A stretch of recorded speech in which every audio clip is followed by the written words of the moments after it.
cause that be natural. Lady I ain't D. looking tacky. I keep my game tactful. Yo. Yeah, I'm so nappy.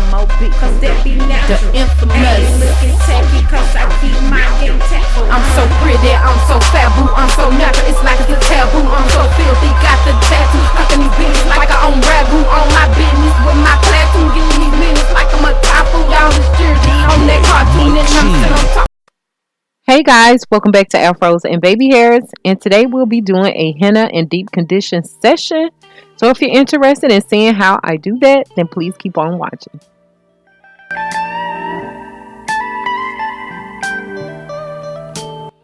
So guys, as you can see, I do have my henna prepared already. I mixed this up 24 hours ago and now it is ready to use. I have my gloves, my clips. My hair is freshly washed. Usually before I put in my henna treatment, now I go ahead and shampoo my hair with with Dr. Bronner's Castile soap or either some African soap, you know, just to clean off any product that's on my hair.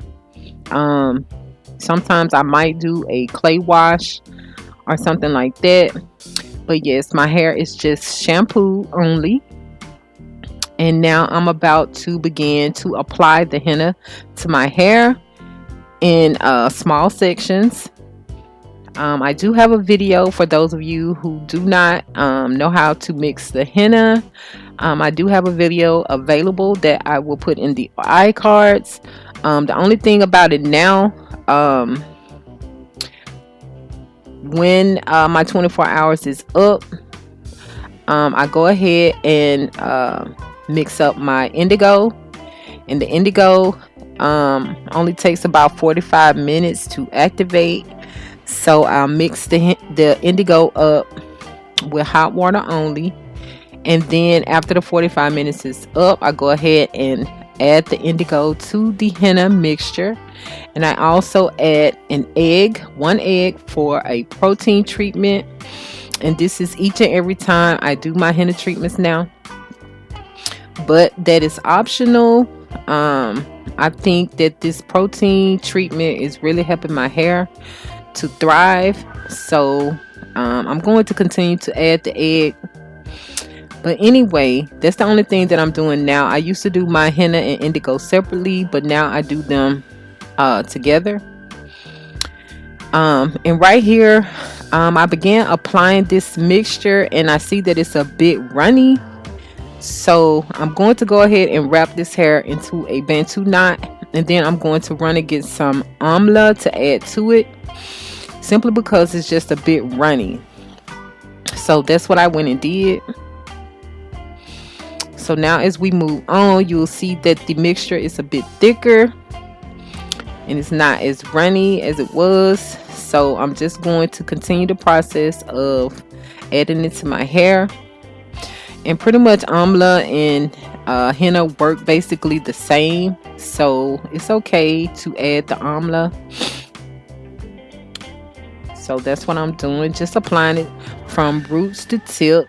Sometimes I'll go ahead and make sure to rub it across my scalp, but I'm getting pretty close to the scalp by applying it like this. So I'm just painting it onto the hair with my hands.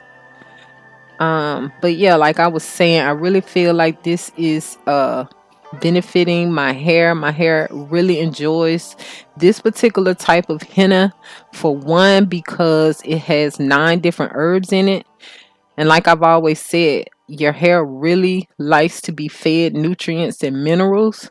So my hair really is thriving off of these treatments. And also with the coffee added, the coffee adds a whole lot of benefits as well. You know that the coffee bean comes from the earth as well, so it adds a whole nother layer of benefits, as well as the indigo, and like I said, the egg as well.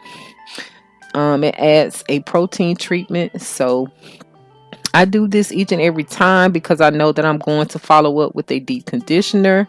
I also rinse this out with a rinse out conditioner as well, so I am replenishing the moisture. So as long as I keep that balance and my hair is continuing to thrive, I'm not going to change the way that I use my henna. an Indigo Masque.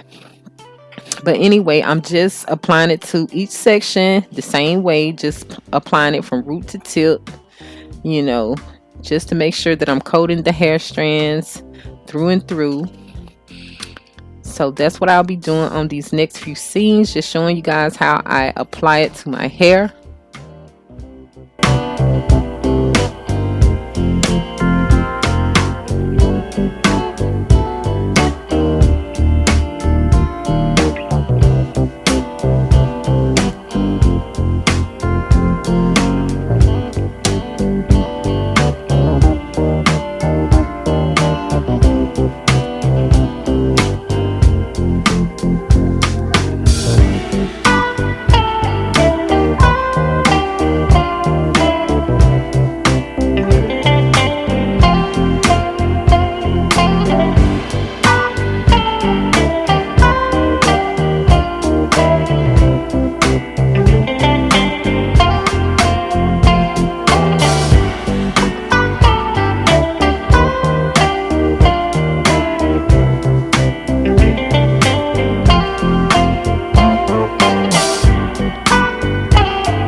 So yeah, guys, I'm just continuing on with the process, but I did want to take a moment and talk about basically returning natural and what I'm trying to do on my journey. I don't know what returning natural means to some people, but for me it means to pretty much return back to nature, not just for hair but for your entire lifestyle.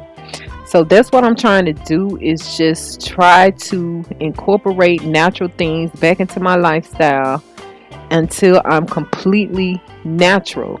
And that goes as far as the food that I'm eating, the products that I'm using, not just on my hair, but my entire body, on my family, all of that. Just returning back to nature as it was intended.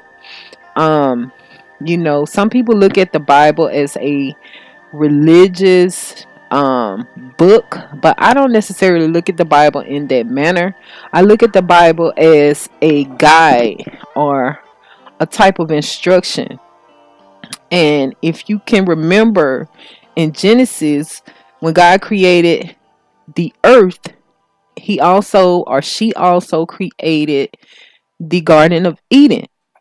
So pretty much basically the Garden of Eden held everything that we needed to survive in this lifetime. Now, even though we've become a world that's so into all of this artificial, GMO, chemically modified foods, chemicals for our health, all of this, and when you really think about it, it really doesn't make any sense. And just looking at it from a hair standpoint, if now we're realizing that the perms or the relaxers were actually chemicals that were damaging our hair, damaging our reproductive organs, damaging our nervous system, then what do you think the rest of these chemicals are doing to our bodies? Even if they are in lower dosages, it's still chemical. And that was never the intention of us. You know what I'm saying? That was never the intention that was laid out for us.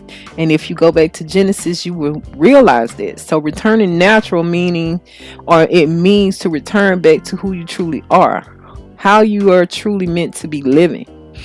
So if a lot of people were to just realize that, then we could correct a lot of the problems that we're having. So that's why I decided to actually turn back to not just vegetarian but pescatarian. Even though it's still eating seafood, however, the actual sea creatures are the furthest thing from us as a human species. So if we're going to eat anything, it should be if we're going to eat any type of meat, then it should be seafood. But it's best to eat, fruits, vegetables, and herbs as it was intended. That's what was in the Garden of Eden. So to return natural is to return back to your natural self, from your head to toe to your entire lifestyle. So I just wanted to point that out, but that's just my take on it and what I'm striving to do. So that's why you hear me saying things like I'm going to create my own shea butter, things like that. I'm looking at all of these different products and seeing how they are reacting to my hair, and just looking to see what is in these products that's natural. So when I'm ready to create my own, I'll know what natural products to add to my product. You know what I'm saying? I'll just take the organic, natural ingredients from the products that I'm using and create my own without all of the chemicals, without all of the preservatives and all of that. You know what I'm saying? But that's my goal. And I just wanted to, point that out. And you don't have to, if you decide to return natural completely as a lifestyle, you don't have to do it all at once. You can gradually make these changes, because we are habitual people. We do things by habit.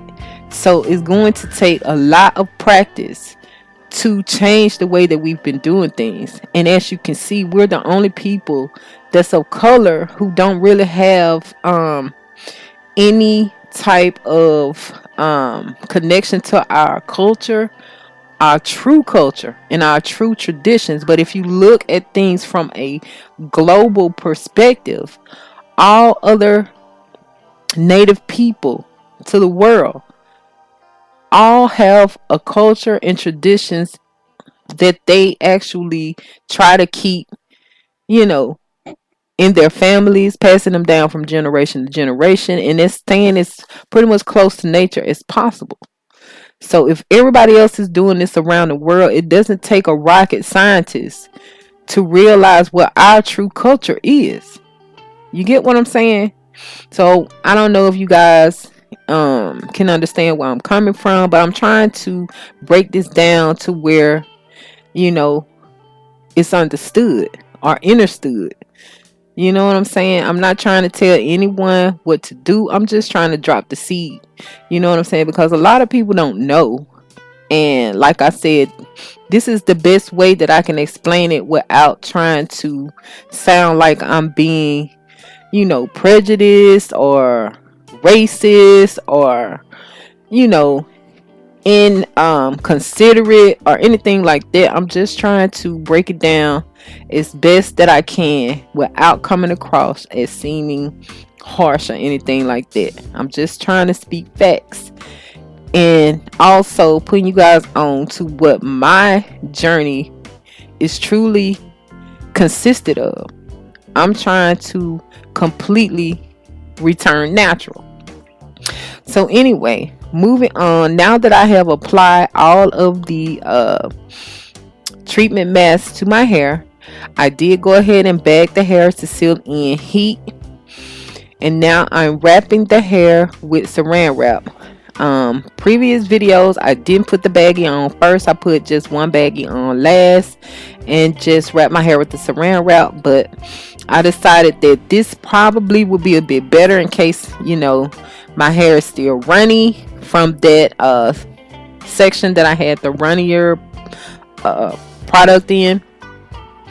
So now I'm just going to add another baggie just to make sure it's not dripping everywhere. You don't have to do all of these steps.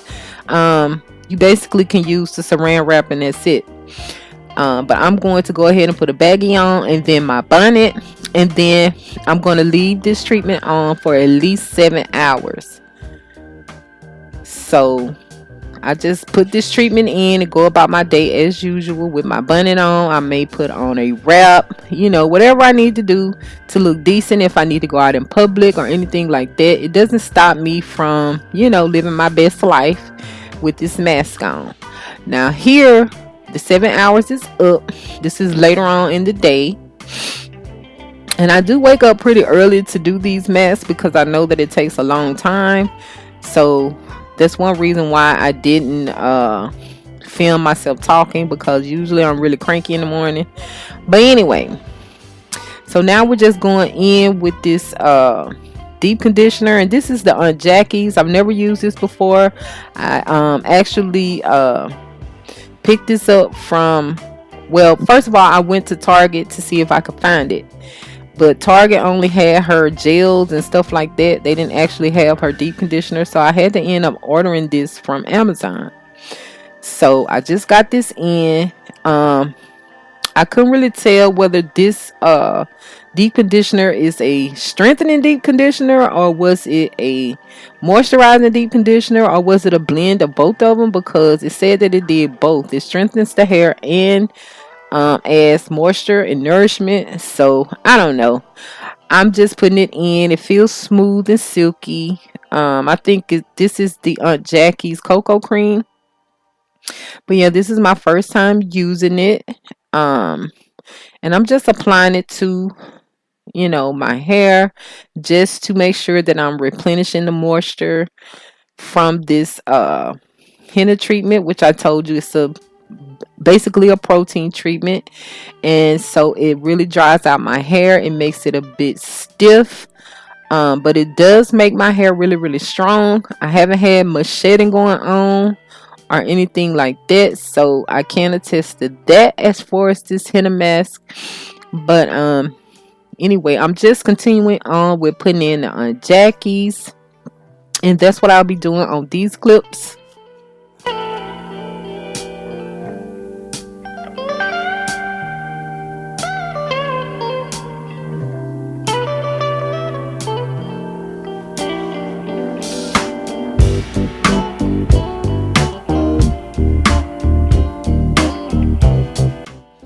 So yeah, guys, I want to say that first of all, this is the last section that I'm working on. I just wanted to really just speed through this so I wouldn't keep you guys too long, but I've been really focusing on my roots, trying to get them smooth and less poofy, and I figured this is the best way to keep them from being so poofy.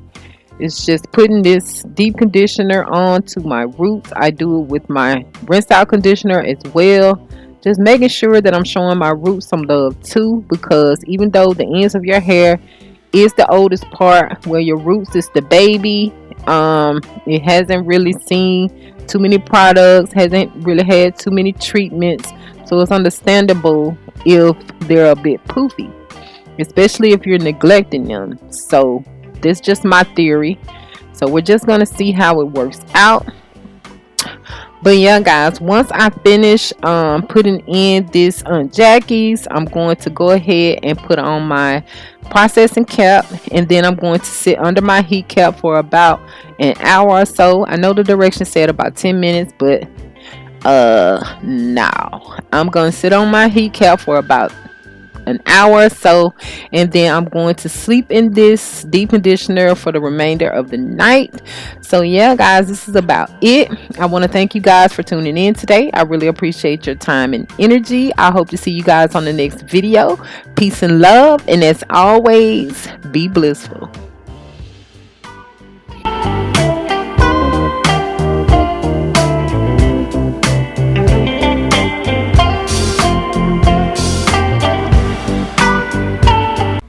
DJ Mike C on the track. Cause that be natural. Lady D. Ain't looking tacky. I keep my game tactful. Yo, Yeah, I'm so nappy. Cause that be natural. The infamous. Ain't looking tacky. Cause I keep my game tactful. I'm so pretty, I'm so fabu, I'm so natural, it's like it's a taboo. I'm so filthy, got the tattoo, cooking these bitches like I own ragu. On my business with my platoon, getting these minutes like I'm a typhoon. Y'all is jersey on that cartoon, and I'm still on top with these buffoons. I'm so natural, I'm so nappy. All these dudes that wanna get at me, I'm so cultured and I'm happy. Jealous switches wanna come back me, cause I'm comfortable in my skin. End of the day, you lose, I win. I'm so comfortable in my ends, don't care if I make or lose a few friends, and I look like $1 trillion. Lady D won a lotto, cause in the Lord I trust, and beauty is the motto. Naturally thick in the butt, I'm Billy Blanks on the Tabo. Edges a little rough, just pretend I'm from Morocco.